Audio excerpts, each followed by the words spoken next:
it's your favorite girl, Harri, and you already know why you're here. You're here for the Insecure review for season 5, episode 6. And child, we got into some communication issues with Issa.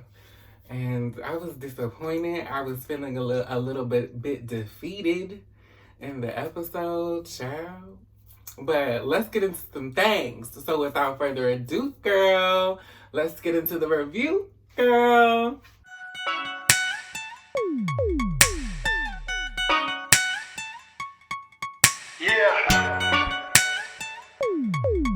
So the episode starts right off where we left with Issa and Lawrence catching each other's eye in the corridor. And Issa decides to speak up and, say, hey, don't go. Let's just have a conversation. And she tells them, well, let's not make this as awkward as this already is. And so Condola and Lawrence kind of relax, and Condola eventually asks Issa if she wants to hold the baby. And Issa holds the baby for a couple seconds, and then what does she do? She Kobe's that bitch. And kicks Condola in the chest. And we realize at this point that Issa is having a daydream. But once she comes down back to reality, Issa then goes to social media and she goes to Lawrence's page and she realizes that he has moved back to LA. Now, I don't know what this means or what this will mean for the next 4 episodes, but I really don't want them to hit us with the cliffhanger in the very last minute of the very last episode talking about Lawrence, baby please, I love you. Because I'm going to really be irritated. I'm going to really be annoyed if they do that shit. But anyway, let's hope, we keep on with the path to positivity. And Issa is just, going through the motions of getting over an ex. But fast forward, Issa is at Nathan's house and they are doing the nasty. And Issa is trying her hardest to get Nathan to say, I love you. And, he's not saying it. He's not even close to it. He's not catching any of the hints. And Issa is very perturbed by this because she has said, I love you. And they haven't really acknowledged that moment that they've had. I just feel like Issa has been all over the place. And so this is very telling of how she has decided to communicate in a lot of this episode. She's very much all over the place with the things that she has to deal with in her life. Moving forward though, Issa is at the hospital with Molly's family and Molly has gone on her work retreat. But Molly is feeling very guilty about being on the work retreat while her mother is still in a coma. But as Issa and as being the good friend, she's there taking care of Molly's family and, making sure they eat and making sure they're all right and updating Molly if anything changes or if, there's any news, good or bad, in regards to her mother's condition. And I really like this. And I honestly, while Issa and Molly's dating situation have always been up and down, I think the real love story here is about navigating your friendships in your late 20s and early 30s, because this is when you really start to need your friends, especially if you're a person that doesn't really have a lot of siblings or you just need that kind of community outside of your family. This is where you start to navigate who is really for you and who's really down with you and who's just around. Fast forward a little bit, we get to Nathan and he's at the barbershop. And one of the barbers, Shug, who is habitually late, never prepared, never, showing up as expected, never just holding up expectations of the rest of the shop. He is not on time or not showing up at all to the barbershop, and he has several customers waiting for him. So Nathan decides to cut one of Shug's customers' hair because he's not there. They've been waiting and they need to get these people out of here. They're getting frustrated and they're ready to go. And so he decides to do this. Now, this in, a Black barbershop culture is very disrespectful, but also not showing up to your appointments when you're supposed to is also disrespectful. So what do you expect us to do? Just to make them leave or to wait for you? Hell no, bitch, because That's how, you know, black people, that's how black businesses get bad reputations. Because people like y'all that don't know how to show up on time but don't want nobody else to help you. The fuck? Anyway, so of course, this eventually gets some backlash by Suge and Nathan, and Nathan and Suge get into it about this particular situation. And it feels as though, like, if you didn't want to do your job or you didn't want to be present or you had other things to do, then you shouldn't be this upset. I don't really, maybe because I don't work in a barbershop. I've never worked in this type of field before. I don't quite understand it and I don't quite get it. But I feel like it's very disrespectful. The math is the math thing. Like, what's not clicking, Steven? I don't get it. And so he decides to attack Nathan for being bipolar. And you can kind of see that it kind of triggered him in the moment. And I kind of really wanted him to, like, throw a punch. I really wanted Nathan to, like, throw a punch. But, you know, a customer came in. And so, you know, the argument was squashed. But I do feel like I don't know if the owner, Averick or whatever his name is, I don't know if he's the owner or just the head barber in charge or whoever.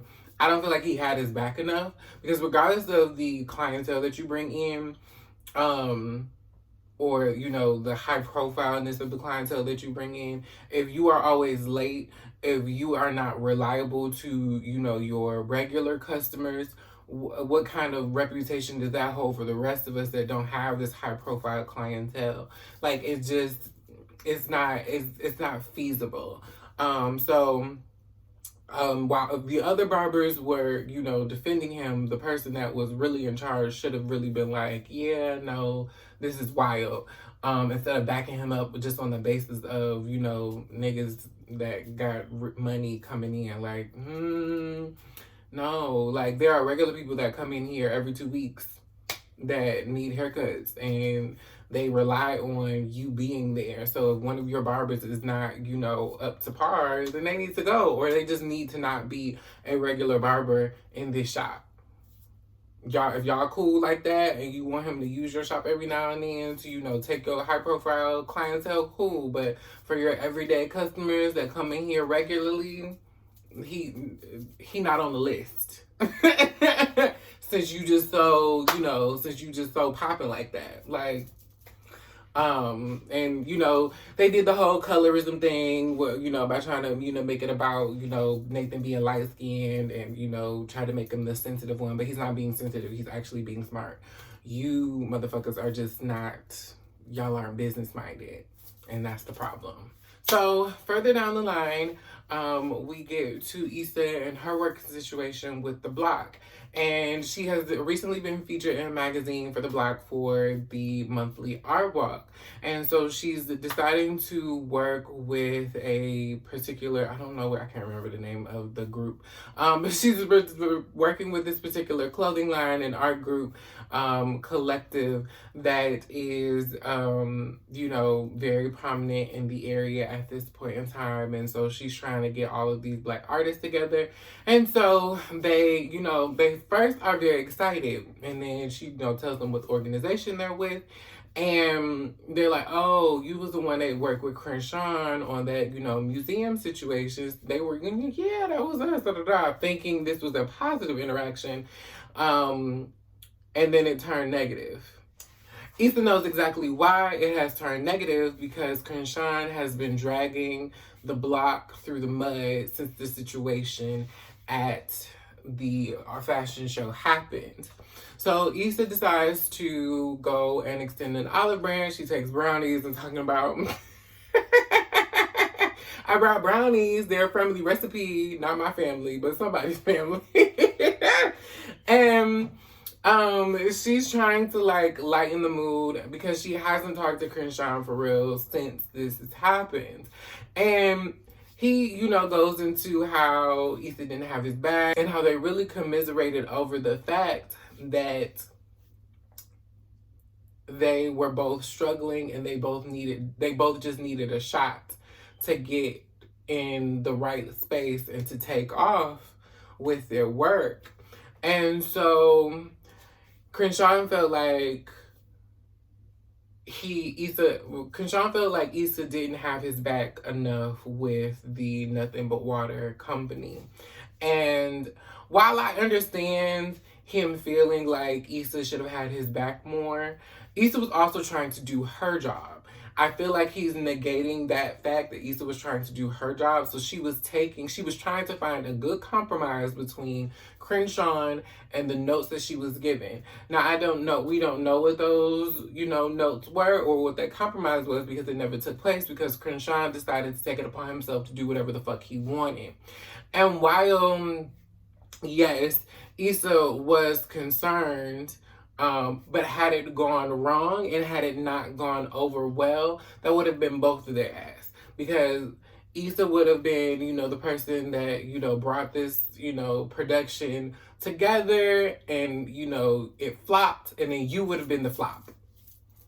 And then nobody would have wanted to work with you. You would have had all these bad reviews and then you would have been stuck.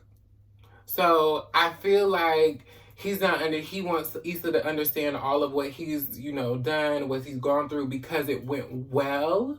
But had it not gone well, where would we be and what would this look like? What would this interaction be now?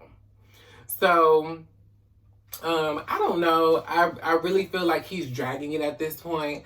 I feel like Issa coming and trying to apologize and, saying, we both said some fucked up shit to each other and you're affecting my ability to help the community is not fair. And him trying to say, well, we don't need to talk to help. Well, who are you to say who needs what type of help? And who are you to stop someone else from getting the help that you got from the block? So it feels like he's dragging it and I don't like that. I really don't like how he's handling this. And I feel like this may turn into something, this may not turn into something. It may affect the block in a negative way where Issa can't do much. And then it's you now holding another Black person down the way you felt like she was holding you down. Just a thought. But it is what it is. I don't really like this whole interaction. But it's a character. I still love Kofi because he's still fine, but I don't like this character. This character is he's real temperamental, and that's why I don't date artists now. Give me a businessman. Fast forwarding, we move into Molly's storyline and how she's on this retreat. And she's a bit distracted because, she's still worried about her mom and she can't really give the presentation very well. And she's acting out at work and, getting drunk and not remembering what happened and thinking she slept with Taurean and actually not happening. And then when it comes to the presentation, she doesn't, she's not her best. She's not shining like she normally does. And so Taurean, who is usually her arch nemesis at work, is like really trying to figure out what's going on with her. And so she finally breaks down and lets him know, my mom is, not doing well. And, I'm just dealing with all of this. And it's just very crazy, all of, everything that's going on. And I've just been really dealing with a lot. And so he, empathizes with her and lets her know, this was what I was going through not too long ago with my brother. And, I was really struggling. And, he just lets her know, if you ever need help, we're a team here. So just let me know, if you ever need any help from me.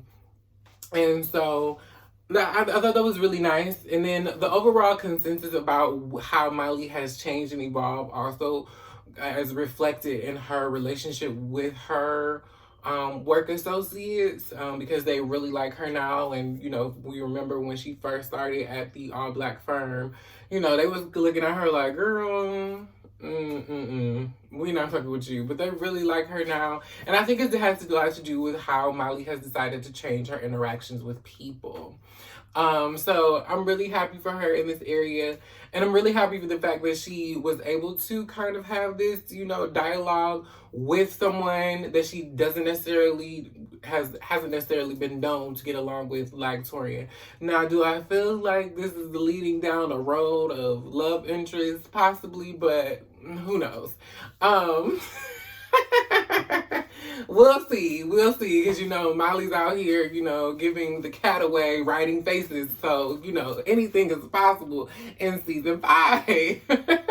And then, of course, eventually we do find out that Molly's mom does wake up. She can't speak at this moment, but it is good to see that she is, alive and doing well and in stable condition. And Molly can take a deep breath from, this particular worry of hers. And Tonya does stop by her hotel room once she finds out this information about her mother. And, she's really happy and she's very celebratory. And, Taurean is bringing her the swag bag. And you see, of course, the beginnings, the starts of some interest, some love interest taking place. So, like I said, who knows? This is season 5. Anything can happen. Anything's possible, girl, at this point. We got 4 episodes left, and I'm just like, ciao. Please don't hit me with too much. I'm just trying to, y'all need to be wrapping up storylines, not creating new ones. This is too much. I don't like it. Y'all need to be talking about spinoffs if y'all can be doing all of this. Just get it together. Then we get back to Issa, and she's once again having a daydream moment. She's talking to Condola at the local taco spot that she likes to go to. And, Condola is saying, thank you so much for, giving up on Lawrence because he decided to come back for me and we're engaged and I'm so happy and I'm just so much better than you. And then, of course, she turns around and kicks Issa the way Issa kicked her in her daydream at the hospital. And I really feel like this is the moment where Issa may be regretting her decisions and her feelings about, being so hasty and her decision in breaking up with Lawrence.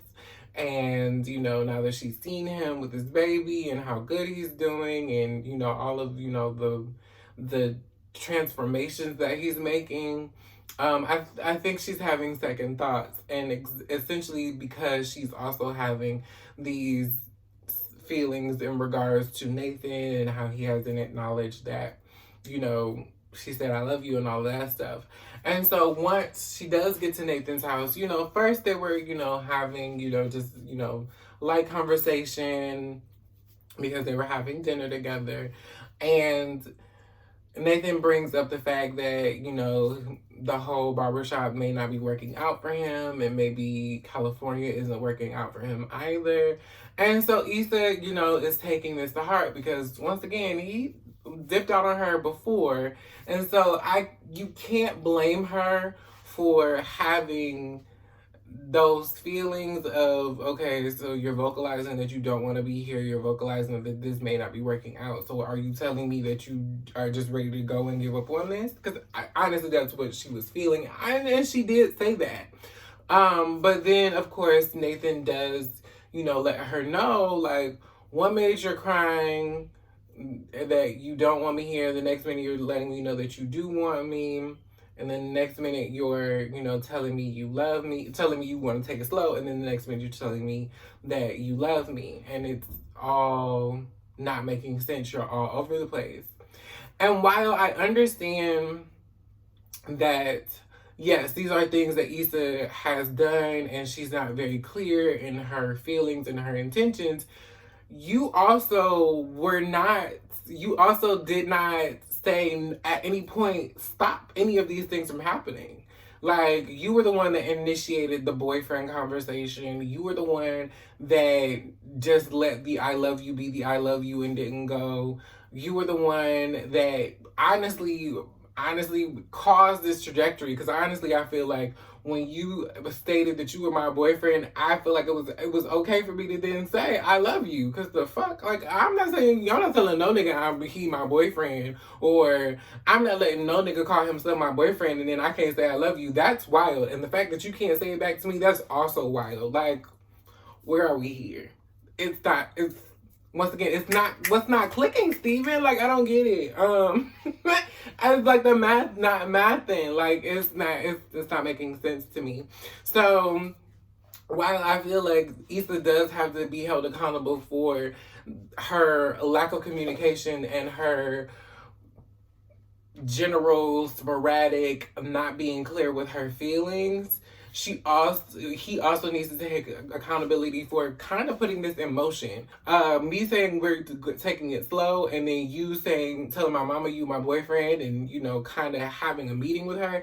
That's not slow. That's not slow at all. Actually, that's actually kind of moving a little fast. So I don't know. I just feel like there was a lot of blame on Issa in a lot of her situations, personally and professionally, and there was no accountability for what had transpired on their end. And I feel like Issa did a bad job of communicating those things and her feelings in regards to those situations. And I feel like in a lot of situations, Issa still lets people kind of like walk all over her and not allow her to say how she really feels and not say what those feelings are or how those people made her feel in those moments. So I don't know. That is the way the episode ends off, and I'm not sure how this is gonna go because Issa once again is having second thoughts in regards to Lawrence and all of those things, and because her and Nathan aren't really working and they're kind of having this weird space. I don't know if that'll leave any like leeway or loopholes for Lawrence. I hope not, because I really don't want that to be her story a second time around with another person. But who knows? The next episode is gonna be Issa, Molly, Tiffany, and Kelly all together. They're having a girls' night, and so we love their girls' night episodes, their girl episodes, because they have really funny dialogue, and it's always a good time. So I can't wait to see the episode. One thing I'm about this season though, we haven't gotten a show within a show yet, and I'm kind of sad that it's not there.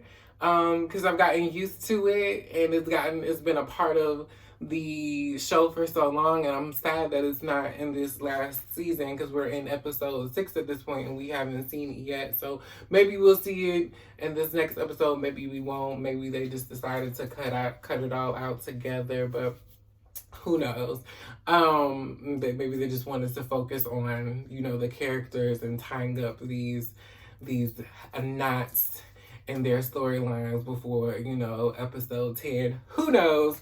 But let's hope they get it together, because I'm tired at this point. I'm weary. But let me know how you guys think the whole Nathan and Issa situation is gonna go. Do you think that they're gonna work it out and figure it out and come together in a moment? Do you think Issa and CrenShawn can come to some type of peace and, Issa can, work freely in the area again? And how do you think, this new little love budding situation between Molly and Taurean is going to go? Because I'm like, it's kind of late in the season to be starting new love interest, but girl, here we are. So now let's talk about it. And as I say at the end of every episode, I am so glad that you are here, because you could have been anywhere else on the internet, but you decided to watch me. Bye!